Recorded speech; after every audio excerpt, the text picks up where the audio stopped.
আমরা দুনিয়াতে সাকসেস বা আমরা দুনিয়াতে যা সফলতার সংজ্ঞাটার নিয়ে আমরা বুঝি বা জানি যে এই দুনিয়াতে একটা ভালো একটা চাকরি, ভালো একটা পেশা, ভালো একটা কর্ম করলে কোটি কোটি টাকা হলেই সে একজন সাকসেস বা সে সফল ব্যক্তি।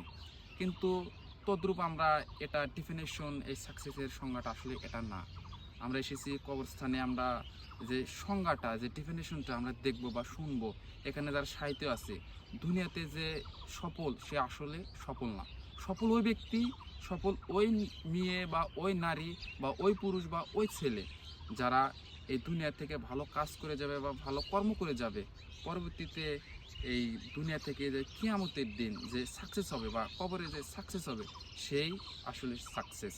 এটাই হচ্ছে সফলতার ডেফিনেশন আমি মনে করি।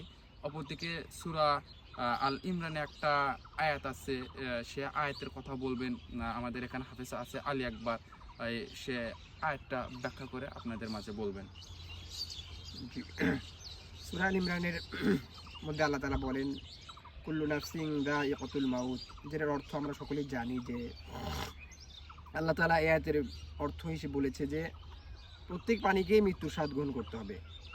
আমাদের সকলকেই পৃথিবীর ভালোবাসা মায়া ত্যাগ করে কোনো না কোনো একদিন আমাদেরকেও এইরকম কবরস্থানে এসে শায়িত হইতে হবে। এটা আল্লাহ তাআলা পবিত্র কোরআনের মধ্যে বলেছেন, কুল্লু নাফসিন যায়িকাতুল মাউত, প্রত্যেক প্রাণীকেই মৃত্যুর স্বাদ গ্রহণ করতে হবে, আমাকে আপনাকেও চলে যেতে হবে। এটাই হচ্ছে সেই ডেফিনেশন সাকসেসের মূল সংজ্ঞা। এখানে সাহিত্য আছে অনেকেই, পরিবার পরিজন, আত্মীয় স্বজন, মা বাবা, ভাই বোন, প্রত্যেকের জন্য এখানে সাহিত্য আছে যে সাকসেস হয়েছে, মানে কামিয়াবি হয়েছে, যে ভালো নেকামূল এখানে নিয়ে এসেছে, সেই সাকসেস। এটাই হচ্ছে মূল ডেফিনেশন অফ সাকসেস।